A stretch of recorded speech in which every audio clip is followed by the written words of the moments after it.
Hola, hoy nos sumergimos en la historia de una figura clave en un momento de inflexión para la Iglesia primitiva, el Papa San Marcos. ¿Mm? Quizá no tan célebre como otros papas, pero su pontificado, aunque brevísimo, ocurrió en un instante crucial, justo después del Concilio de Nicea. Exacto. Vamos a explorar juntos unos documentos que nos perfilan su actuación en ese convulso siglo IV. La misión, digamos, que nos proponemos es desentrañar cómo este pontífice logró inyectar estabilidad y afianzar el rol de Roma en medio de las secuelas de Nicea, con las tensiones doctrinales aún, candentes, Sí. y la Iglesia adaptándose a la novedosa paz bajo el emperador Constantino.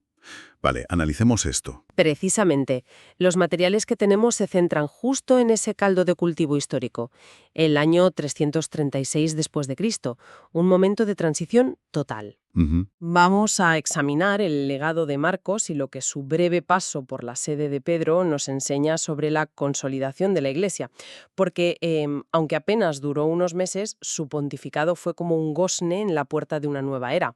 Situémonos bien entonces. Año 336. El Concilio de Nicea, celebrado en el 325, había sido un hito, monumental, Sí, enorme. intentando cerrar la herida abierta por el arrianismo al definir solemnemente la divinidad de Cristo, ¿no? Su consustancialidad con el Padre. Eso es. Pero claro, una cosa es definir en un concilio y otra muy distinta es que esa definición, cale en todas partes. Efectivamente, Nicea fue un punto de partida, no de llegada.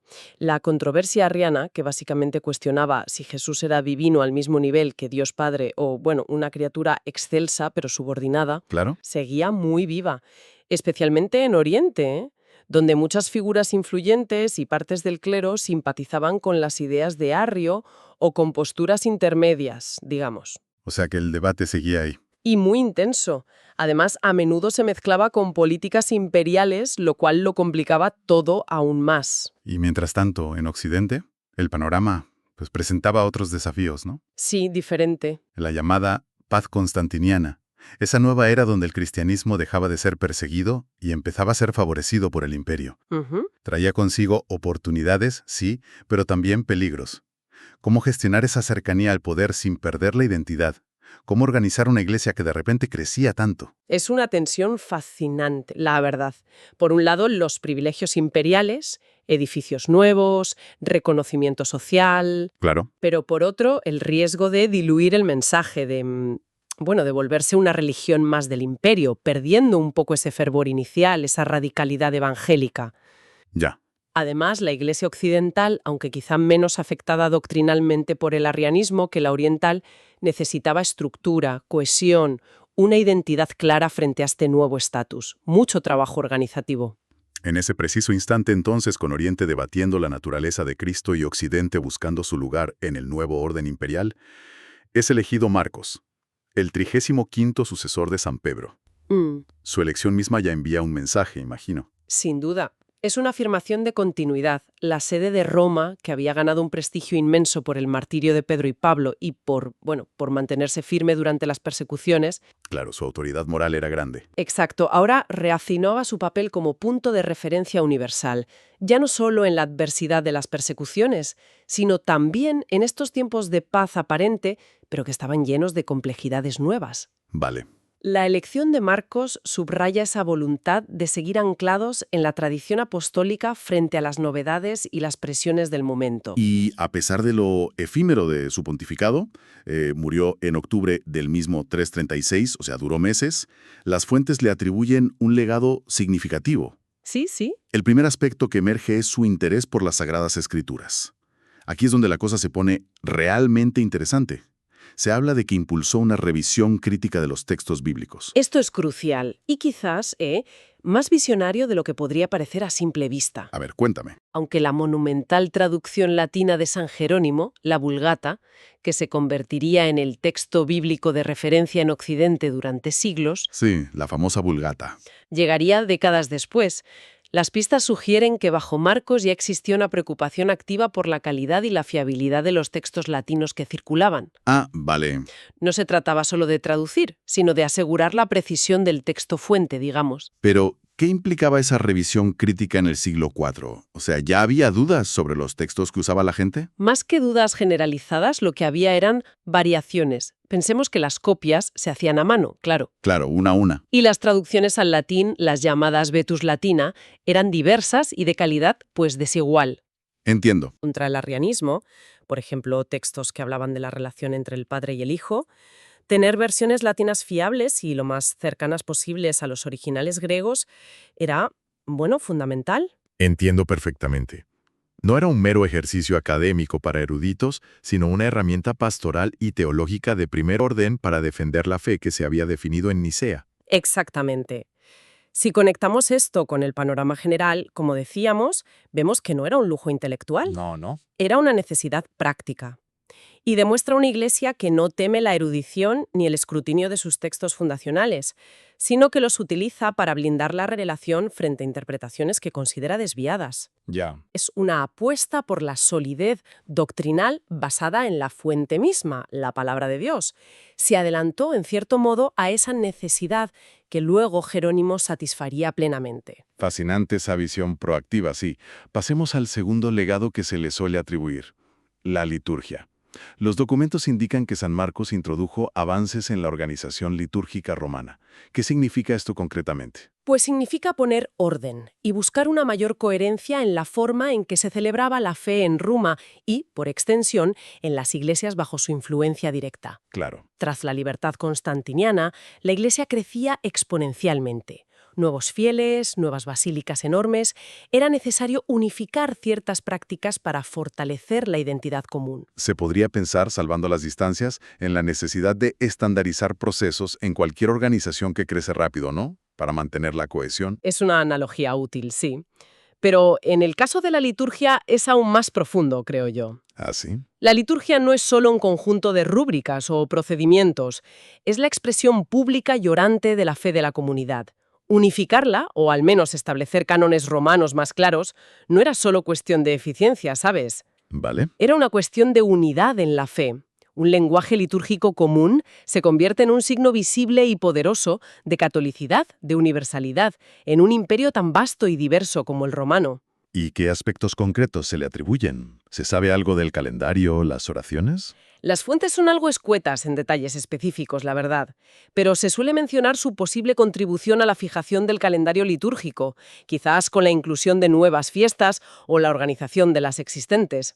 También se habla de su papel en la consolidación del canon romano, el núcleo de la plegaria eucarística. Reforzar las tradiciones propias de Roma, como sede apostólica que era una forma de ofrecer un modelo litúrgico con autoridad. Ya veo. Y no subestimemos el impacto de esto, ¿eh?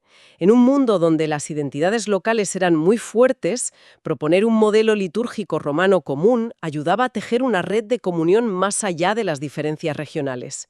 Era como decir, celebramos lo mismo, creemos lo mismo, somos parte de la misma Iglesia universal centrada en la fe de Pedro. Entendido. Un pilar para la unidad interna, entonces. Ahora, miremos hacia afuera. El tercer aspecto clave es la relación con Oriente, con Constantinopla y las iglesias orientales, donde el arrianismo seguía causando estragos. Sí. ¿Pudo hacer algo Marcos en tan poco tiempo? Meses. Obviamente no pudo resolver una crisis tan compleja y tan arraigada en unos pocos meses. Eso llevaría décadas y más concilios. Claro, era imposible. Sin embargo, las fuentes sugieren que mantuvo la línea de sus predecesores, afirmar el rol específico de Roma. ¿Y cuál era ese rol? Pues el de ser un referente doctrinal estable. Parece que mantuvo correspondencia con obispos orientales, reafirmando la fe de Nicea. Es decir, en medio de toda esa tormenta teológica y las cambiantes alianzas políticas en Oriente, donde a veces los propios emperadores apoyaban a facciones arrianas o semiarrianas. Exacto. Roma, bajo Marcos, intentaba ser como un faro, ¿no? Un punto de referencia. Justo eso. Aquí entra en juego el concepto de primado romano, que en esta época aún se estaba definiendo en la práctica, ¿no? Claro, no sería como lo entendemos hoy. No era una autoridad administrativa centralizada como la entenderíamos hoy. Era más bien una autoridad moral y doctrinal basada en la sucesión apostólica de Pedro. Roma se posicionaba como la guardiana de la fe ortodoxa, la fe de Nicea. Esto plantea una pregunta interesante sobre cómo se ejercía esa autoridad. ¿Era aceptada sin más por los obispos orientales? ¿Así de fácil? No siempre, ni de forma uniforme. Las relaciones entre Roma y las grandes sedes orientales, Alejandría, Antioquía y pronto Constantinopla, siempre fueron complejas. Me imagino. Era una mezcla de respeto por la sede de Pedro y a la vez defensa de las propias tradiciones y autonomía. Pero en momentos de crisis doctrinal fuerte, como la arriana, muchos obispos orientales que defendían la fe de Nicea sí miraban a Roma buscando apoyo y confirmación. Ajá. Y el breve pontificado de Marcos, contribuyó a mantener esa percepción de Roma como un ancla segura en medio de la tormenta. Vale. Y llegamos al cuarto punto destacado, la construcción. Siguiendo el impulso de Constantino y de su predecesor, el Papa Silvestre I, Marcos también dejó su huella en el paisaje de Roma, dedicando nuevas basílicas. Así es, se le atribuye la dedicación de al menos 2 iglesias importantes, la Basílica de San Marcos, cerca del Capitolio, que hoy sigue existiendo, aunque muy transformada, Sí, la conozco. y otra iglesia en las catacumbas de Balbina. ¿Y qué simbolismo tenía construir iglesias en Roma en ese momento? ¿Era solo para atender a más fieles? ¿Una cuestión práctica? Era mucho más que eso. Cada nueva basílica que se elegía en Roma era una declaración pública potentísima. ¿En qué sentido? Era la fe cristiana, que antes había sido perseguida y relegada a las catacumbas y a casas privadas, Ujú. Tomando posesión del espacio urbano de la antigua capital del paganismo. Era, literalmente, plantar la bandera de Cristo en el corazón simbólico del imperio. Convertía la fe en algo visible, monumental, permanente. marcaba un cambio cultural y espiritual que se podía ver y tocar, vamos. Exacto. Era la manifestación física de una nueva era. Estas construcciones no solo servían para el culto, sino que también consolidaban la presencia social y cultural del cristianismo, integrándolo en la vida cívica de Roma y por ende del imperio. Cada piedra que se ponía era un paso más en la cristianización de la sociedad. Bien, pues hemos recorrido los 4 legados principales que las fuentes asocian a San Marcos: escrituras, liturgia, relaciones con Oriente y construcciones. Si intentamos recapitular, ¿qué significa todo esto? ¿Cuál es la foto final de este brevísimo pontificado? Pues mira, la foto final es la de un pontífice que en un tiempo increíblemente corto actuó como un factor de estabilización y consolidación en un momento de enorme fluidez y tensión. Estabilización. Sí. No hizo milagros ni resolvió todas las crisis, sería absurdo decirlo, pero puso ladrillos fundamentales. Su preocupación por la fiabilidad de la escritura sentaba bases para la solidez doctrinal futura. Su trabajo por la unificación litúrgica fortalecía la identidad y la comunión interna. Su firmeza doctrinal frente a Oriente reforzaba el papel de Roma como referente de ortodoxia, y sus construcciones, como acabamos de decir, afianzaban la presencia cristiana en la capital. Entonces, a pesar de su brevedad, su pontificado no fue un mero interludio, sino un eslabón importante en esa cadena de consolidación de la Iglesia posnicena y constantiniana. Totalmente. Yo creo que nos enseña que la fidelidad a los pilares fundamentales, la palabra, la tradición viva en la liturgia y las acciones concretas para custodiarlos y promoverlos, aunque no sean espectaculares, pueden tener un impacto profundo y duradero. Ya. Marcos demostró que se puede ser un papa significativo sin necesidad de un pontificado larguísimo o lleno de eventos dramáticos. Su labor, quizás silenciosa pero firme, contribuyó a que Roma siguiera siendo percibida como esa roca firme en medio de las aguas turbulentas de las disputas teológicas y los cambios políticos. En resumen, hemos visto cómo San Marcos navegó las complejas aguas del siglo IV post-Nicea. Un periodo breve, sí, pero denso en significado. Muy denso. Actuando como pilar de estabilidad, sentando bases en la gestión de las escrituras, la liturgia, las relaciones eclesiales y la presencia física de la Iglesia en Roma. Fue un hombre de transición, pero también de afirmación. Y quizás, para cerrar ya nuestra exploración, la figura y la obra de San Marcos nos dejan una pregunta resonando en el aire, ¿no? Una que trasciende su contexto histórico. A ver. Él se enfrentó al desafío de unificar prácticas y asegurar la fidelidad a los textos fundacionales en un momento de expansión geográfica y fuerte debate interno. Esto nos invita a reflexionar un poco.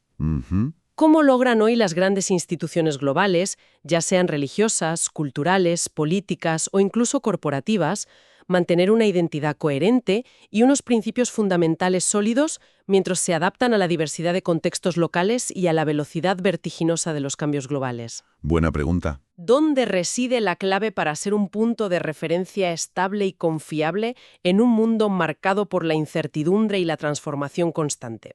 La respuesta seguramente sigue siendo tan compleja hoy como lo fue en el siglo IV. Ahí lo dejo.